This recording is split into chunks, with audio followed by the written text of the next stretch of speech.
গোপাল, নিতাই, তোমাদের দুজনকে একটা জরুরি কথা বলতে এলাম। আমাদের এই মাছের আড়তটা আপাতত কয়েকদিনের জন্য একদম বন্ধ হয়ে যাবে। সে কি কথা হরেন বাবু? হুট করে এই ভর ভরা মরশুমে আড়ত বন্ধ হয়ে গেলে আমাদের কাজ থাকবে না, তখন আমরা দুই ভাই সংসার চালাবো কি করে?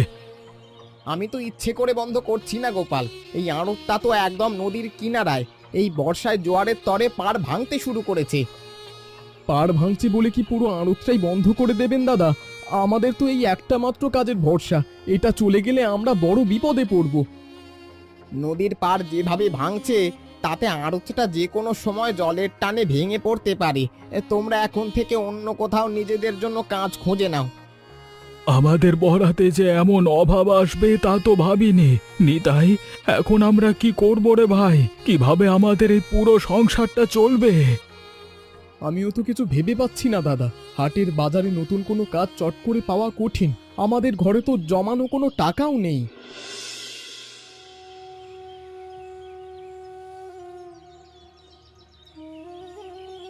মা, আমার কলেজের পরীক্ষার ফি জমা দেওয়ার শেষ তারিখ কিন্তু চলে এলো। এখনই টাকা না দিলে ওরা আমার নাম খাতা থেকে একেবারে কেটে দেবে। আমার কাছে এখন কোনো টাকা পয়সা নেই রে পূজা। তোকে তো কতবার বলেছি এই সময় আমার কাছে একদম টাকা চেয়ে মিছে বায়না করিস না। আমি টাকা চাবো না তো কার কাছে চাবো মা? আমার পড়াশোনা কি তবে মাঝপথেই বন্ধ হয়ে যাবে একেবারে? আমি কি আর কলেজে যাব না? তোর পড়াশুনো বন্ধ করতে কে বলেছে রে? এখন ঘরের যে অবস্থা তুই তো সবই জানিস। তোর বাবা আসুক, তারপর ওনাকে নিজের মুখেই সব বলিস। মা, অমন করে কান্নাকাটি করিস না। আমি তো সব কথাই দরজার বাইরে থেকে শুনলাম। তোর কলেজের ফি আমি ঠিক সময় মতো জোগাড় করে দেব। বাবা, তুমি এসে গেছো? কলেজে স্যার কিন্তু বলেছেন আর মাত্র 2 দিন সময় আছে। এর মধ্যে টাকা না দিলে বড় ক্ষতি হয়ে যাবে। তুই ওসব নিয়ে একদম ভাবিস না মা। আমি যখন তোকে নিজে মুখে কথা দিয়েছি তখন তোর পড়ালেখা বন্ধ হবে না। তুই মন দিয়ে বই খোল।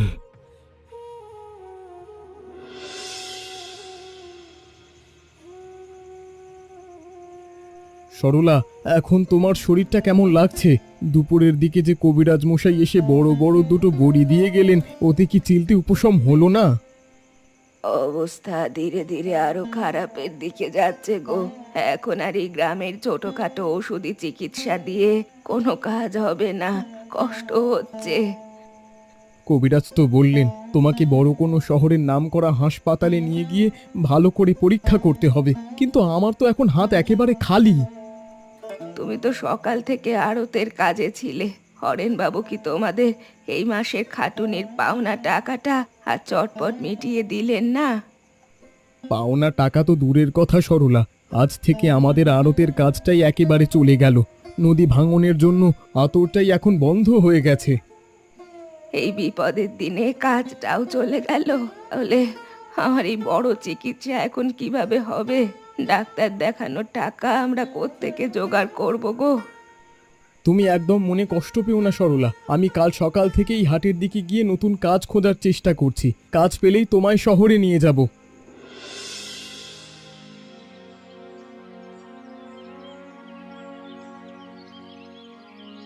নমস্কার কানাই বাবু, আপনি হাটের দিকে যাচ্ছেন বুঝি? আচ্ছা বাবু, আপনার জানা শোনার মধ্যে আমার জন্য কিছু ছোটখাটো কোনো কাজ হবে? আরে নিতাই যে, না রে ভাই, আমার কাছে এখন তেমন কোনো কাজ খালি নেই। তবে তোমার যদি টাকার দরকার হয় আমার থেকে ধার নিতে পারো। টাকার তো খুবই দরকার বাবু। সরলার শরীরটা খারাপ, তবে ধারের টাকা আমি শোধ করব কি করে? আড়তের কাজটাও তো একেবারে চলে গেল। সে কি কথা ভাই, শুনলাম তোমার বাবা মারা যাবার আগে তোমাদের দুই ভাইয়ের জন্য একটা ভাণ্ডের টাকা আর কিছু ভালো জমি রেখে গিয়েছিলেন। বাবা আমাদের জন্য জমি রেখে গিয়েছিলেন? কই, আমি তো ওসবের কিছুই জানি না বাবু। দাদা তো কোনোদিন এই বিষয়ে আমাকে একটা কথাও বলেনি। গোপাল অনেক কিছুই তোমার থেকে লুকিয়ে রাখছে নিতাই।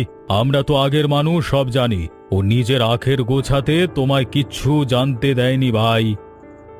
দাদা আমার সাথে এমন লুকোচুরি করবে তা তো ভাবিনি বাবু। তবে নিজের চোখে কোনো প্রমাণ না দেখে আমি দাদাকে মিছে সন্দেহ করতে পারছি না। নিতাই, চটপট ঘর থেকে বের হরে ভাই। ঝড় যেভাবে বাড়ছে, আমাদের এই রান্নাঘরের চালাটা তো আজকে রাতের মাঝে একবারে উড়ে যাবে দেখছি। আমি এসে গেছি দাদা, তুমি ওদিকের খুঁটিটা শক্ত করে ধরো, আমি এই বড় দড়িটা দিয়ে চালের মাথাটা বাঁধার চেষ্টা করছি, জল পড়ছে। ওগো, তোমরা দুজনে সাবধানে কাজ করো। আমি ভেতর থেকে বড় বড় গামলাগুলো নিয়ে এলাম। চালের ফুটো দিয়ে সব জল এসে উনুনে পড়ছে গো। সাবিত্রী, তুমি রান্নার হাঁড়ি আর চালের বস্তাগুলো চটপট টেনে টেনে শোবার ঘরে নিয়ে যাও। নিতাই, তুই ওদিক থেকে আরেকটা বাঁশ এনে দে তো। এই নাও দাদা, আমি বাঁশটা ধরছি। ভাগ্যিস আমরা দুই ভাই একসাথেই থাকি, নইলে এই ঝড়ে আজ একলা ঘর সামলানো কঠিন হতো। আমরা দুই ভাই একসাথে থাকলে কোনো ঝড়ই আমাদের ক্ষতি করতে পারবে না রে নিতাই। তুই উনুন পাড়ের শুকনো কাঠগুলো চটপট করে ঘরের ভেতর সরিয়ে নে তো।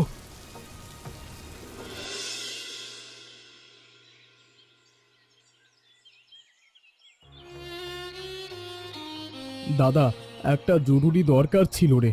সরলার অবস্থা আজ সকাল থেকে আরো অনেক খারাপ হয়েছে, ওকে চটপট শহরের হাসপাতালে নিয়ে যেতে হবে।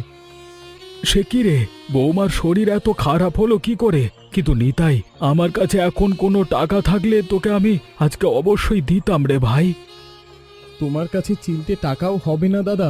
ডাক্তারবাবু বলেছেন আজ বিকেলের মধ্যে ওষুধ না কিনলে সরলার বড় ক্ষতি হয়ে যেতে পারে। আমি তোকে কিভাবে বোঝাই রে নিতাই, আজকে পূজার কলেজের ফি জমা দেওয়ার শেষ দিন। টাকা জোগাড় করতে না পেরে ওকেও আমি কলেজে পাঠাতে পারলাম না। তাহলে এখন উপায় কি হবে দাদা? তোমার কাছেও কোনো টাকা নেই, আমারও কাজ চলে গেল।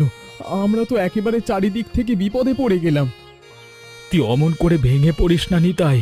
আমি বিকেলের দিকে হাটের মহাজনদের কাছে গিয়ে চিলতে ধারের জন্য হাত পেতে দেখবার চেষ্টা করছি।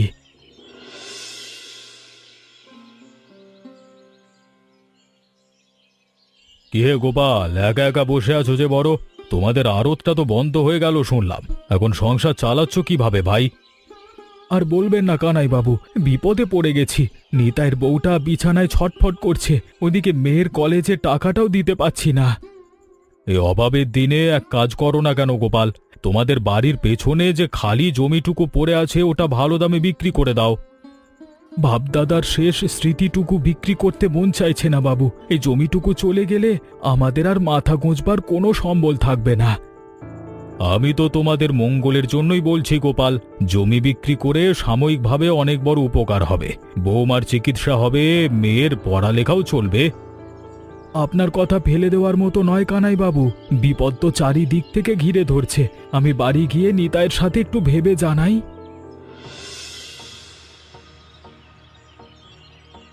মা, আমি আর কোনোদিনও কলেজে যাব না। আমার পড়াশোনা আমি আজ থেকে একেবারে বন্ধ করে দিচ্ছি। এইভাবে প্রতিদিন কষ্ট পাওয়ার চেয়ে ঘরে বসে থাকা অনেক ভালো।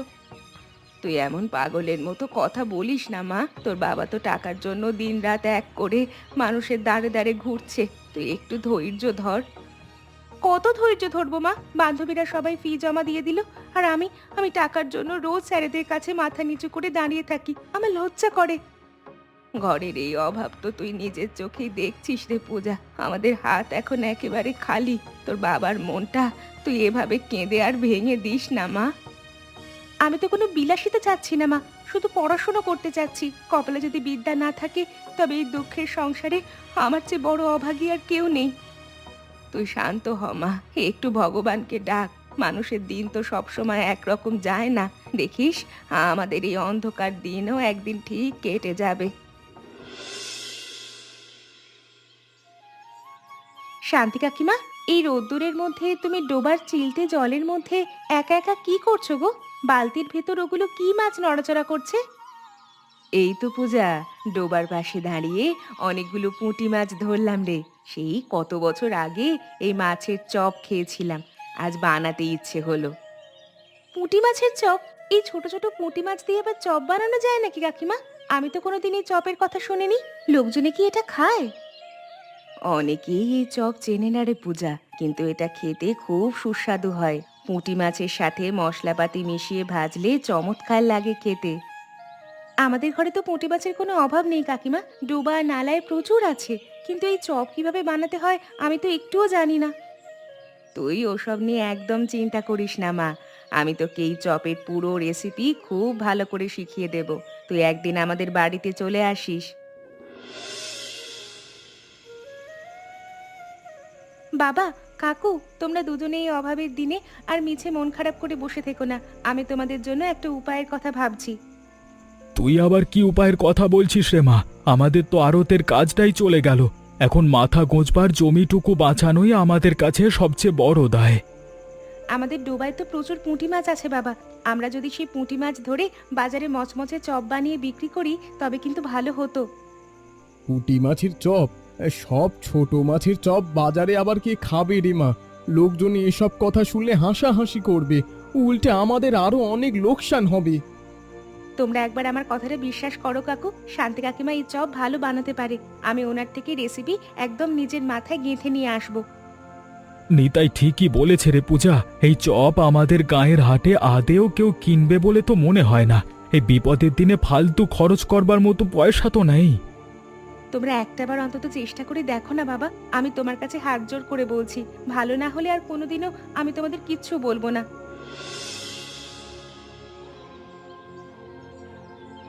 দেখলে তো পূজা, আমি তোকে আগেই বলেছিলাম এই চপ বানানো আমাদের মতো আনাড়ি মানুষের কাজ নয়। এই মশলা আর তেলের টাকাটাই আজকে লোকসান হলো। মাছগুলো সব কড়াইয়ের তলায় একেবারে লেগে ভেঙে যাচ্ছে রে মা। এই ভাঙা চপ হাটের বাজারে নিয়ে গেলে একটা খদ্দেরও আমাদের দোকানে আসবে না। আমার কোথাও একটা ভুল হয়ে গেছে কাকু, কিন্তু আমি এইভাবে একেবারে হাল ছেড়ে দেব না। আমি এই পুঁটি মাছের চপ ভালো করে বানিয়েই ছাড়বো। তুই আর মিছে জেদ করিস না পূজা। আমাদের পকেটের শেষ সম্বলটুকু তো এই চপের পেছনেই চলে গেল। এখন নতুন করে জোগাড় করবার মতো তো কিচ্ছু নেই। তোমরা মন খারাপ করো না বাবা, আমি আজ বিকেলের মধ্যেই এর একটা মোক্ষম ব্যবস্থা করছি। তোমরা শুধু এই মাছের ঝুড়িটা চিলতে আড়ালে তুলে রাখো।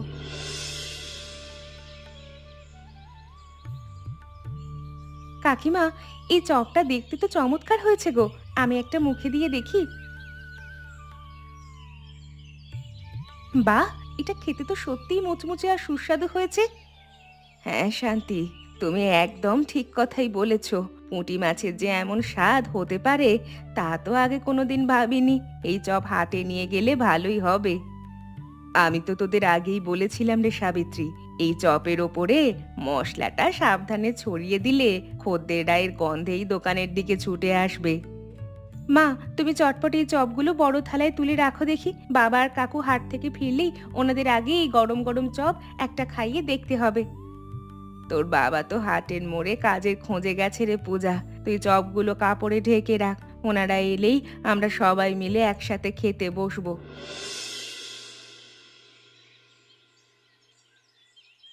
দেখ দেখ নিতাই, কড়াইয়ের ওই চপগুলো কেমন গরম গরম মচমচে ভাজা হয়েছে রে ভাই।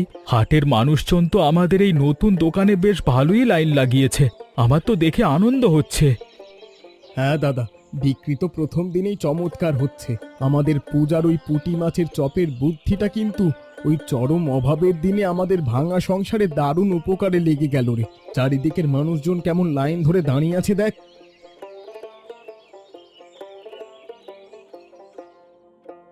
কি হে গোপাল, নিতাই, তোমরা এখানে দুই ভাই একসাথে বসে এই ছোট পুঁটি মাছের কি সব ছাইপাশ ভাজা পোড়া বিক্রি করছো? তা কেমন ব্যবসা হচ্ছে তোমাদের? ভালো লাভপতি হচ্ছে তো নাকি নাকি শুধুই খাটুনি? আর বলবেন না কানাই বাবু, ওপরওয়ালার অশেষ দয়ায় আমাদের ঘরের এতদিনের অভাব আশা করি এবার এক নিমেষে মিটে যাবে। এই পুঁটি মাছের চপ হাটের বাজারে বেশ ভালোই বিক্রি হচ্ছে, সবাই প্রশংসা করছে।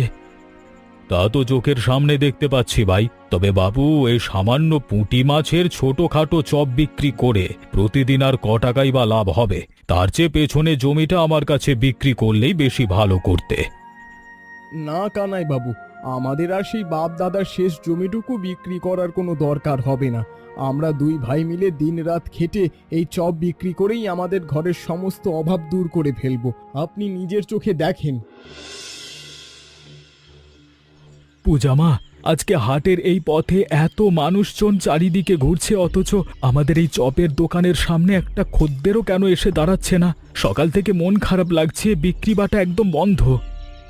আমিও তো সকাল থেকে ওটাই এক মনে ভাবছি বাবা। কাল তো হাটের মানুষজন এই পুঁটি মাছের চপ নেওয়ার জন্য লাইন দিয়েছিল, আজ সবাই দূর থেকে আমাদের দোকান দেখে মুখ ঘুরিয়ে চলে যাচ্ছে কেন, কিছুই তো বুঝছি না। গোপাল, পূজা, তোমরা এখানে এমন শুকনো মুখ চুন করে বসে আছো কেন? আমি তোমাদের এই চপের ব্যবসা নিয়ে গ্রামের ভেতর থেকে একটা খারাপ আর নোংরা খবরের কথা শুনতে পেয়ে ছুটে চলে এলাম। কি হয়েছে বৌদি, একটু পরিষ্কার করে বলুন তো। চারিদিকের এই লোকজন আমাদের দেখে অমন ফিসফিস করে কি সব বলাবলি করছে। আমাদের ওই দোকানে কেউ একটা চপও কিনতে আসছে না কেন? নতুন কোনো সমস্যা হলো? ওই শয়তান আর কুটিল কানাই বাবু পুরো গ্রামের মানুষের কাছে রটিয়ে দিয়েছে যে তোমরা নাকি বাসি আর পচা পুঁটি মাছ দিয়ে এই চপগুলো বানাচ্ছ, তাই তোমাদের চপ খেলে নাকি লোকজনের বড় অসুখ বিসুখ হবে। এই মিথ্যে কথাটা কানাইবাবু গ্রামের সবার কাছে এমন ভাবে রটিয়ে দিল কাকিমা। আমরা এত কষ্ট করে ডোবা থেকে টাটকা মাছ ধরে এনে চপ বানালাম, আমাদের এই ব্যবসাটাও এক নিমেষে শেষ করে দিল।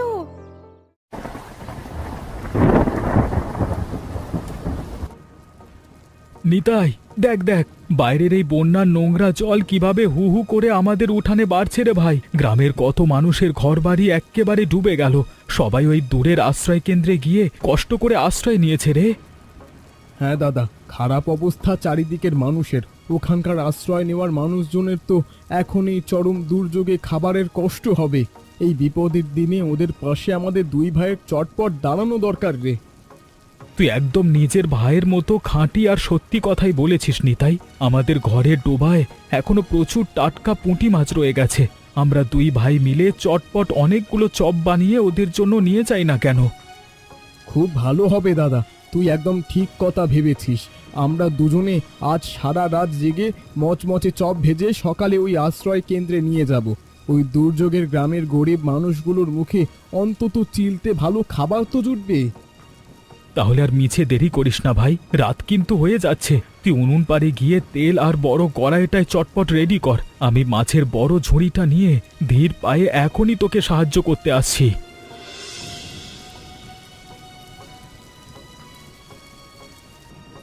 তোমরা সবাই একটু এদিকে এসো। এই বিপদের দিনে গোপাল আর নিতাইয়ের হাতের গরম গরম পুঁটি মাছের চপগুলো খেয়ে নাও। দেখো, তোমরা অন্যের মিথ্যে কুৎসায় কান দিয়ে দুটো সোনার টুকরো ভাইকে কতখানি খারাপ ভেবেছিলে। আপনারা মনের ভেতরে আমাদের প্রতি আর কোনো ক্ষোভ রাখবেন না। কানাইবাবুর মিথ্যে কথায় ভুলে আপনারা আমাদের দোকানে আসা বন্ধ করেছিলেন, কিন্তু আমরা কোনো দিনও পচা বা বাসি মাছ দিয়ে চপ তৈরি করি না, সব টাটকা মাছ। আমরা শুধু আপনাদের এই সংকটের দিনে চিলতে সাহায্য করতে এসেছি বৌদি। আমাদের কোনো অন্যায় ছিল না। আপনারা সবাই আজ মন ভরে এই চপগুলো খেয়ে নিন। আপনাদের একটু উপকার হলেই আমাদের এই কষ্টের খাটুনি সার্থক হবে। গ্রামের এই চরম দুর্যোগের দিনে এরাই আপন মানুষের মতো তোমাদের মুখে অন্ন তুলে দিল রে। কানাই বাবুর মতো একটা হিংসুটে আর কুটিল মানুষের কথায় কান দিয়ে তোমরা আমাদের ঘরের ছেলেদের ব্যবসাটা একেবারে বন্ধ করে ভুল করেছিলে। বৌদি, ওসব পুরনো দিনের দুঃখের কথা এখন আর না তোলাই ভালো। সবাই মন দিয়ে খেয়ে নিক। গ্রামের এই মানুষজন চপ খেয়ে চিলতে তৃপ্তি পেলেই আমাদের এই সারা রাতের খাটুনি আর পরিশ্রম এক নিমেষে সার্থক আর সফল হবে। নিতাই, আজকে বাজারে আমাদের এই পুঁটি মাছের চপের বিক্রি কিন্তু আগের চেয়েও ভালো হচ্ছে ভাই। আমাদের সব মানুষ এখন নিজেদের ভুল বুঝতে পেরে আমাদের এই সততার আসল মূল্যটা ভালো করে বুঝতে পেরেছে। হ্যাঁ দাদা, মানুষ অবশেষে তাদের ভুলটা ধরতে পেরেছে। তবে আমার নিজের মনের ভেতর একটা বড় অপরাধবোধ কাজ করছে। তোমার একটা সত্যি কথা আজ না লুকিয়ে নিজের মুখেই পরিষ্কার করে বলি রে দাদা। কিসের অপরাধবোধের কথা বলছিস নিতাই? তুই হলি আমার নিজের ছোট ভাই। তুই আমার কাছে কোনো কথা মনে না লুকিয়ে একদম পরিষ্কার করে বল, তোর মনের ভেতরে এমন কি নতুন কষ্টের কথা লুকিয়ে রেখেছিস শুনি ভাই। ওই চালাক কানাইবাবু আমার মনের ভেতর তোমার নামে বিষ ঢোকানোর চেষ্টা করেছিল দাদা। বলেছিল তুমি নাকি বাপ দাদার সম্পত্তির বড় ফান্ডের টাকা আর শেষ জমিটুকু আমার থেকে লুকিয়ে নিজের নামে একেবারে কুক্ষিগত করে রেখেছো। ওই শয়তান লোকটা আসলে আমাদের দুই ভাইয়ের আজীবনের মিল ভাঙবার একটা নোংরা ফোন দিয়ে এঁটেছিল ভাই। আমাদের এই একতার ভালোবাসা দেখে ওনার মনের ভেতরে হিংসে হতো। তুই তো ওনার চতুর স্বভাব সব জানিস। আমি ভুল করে ওনার কথা বিশ্বাস করতে গিয়েছিলাম দাদা, কিন্তু আর কখনো এমনটা হবে না। এবার থেকে আমরা দুই ভাই মিলে একই সাথে এই চপের ব্যবসা করব আর নিজেদের পুরো সংসারের সমস্ত দায় দায়িত্ব সমানভাবে একসাথে মিলেমিশে পালন করব।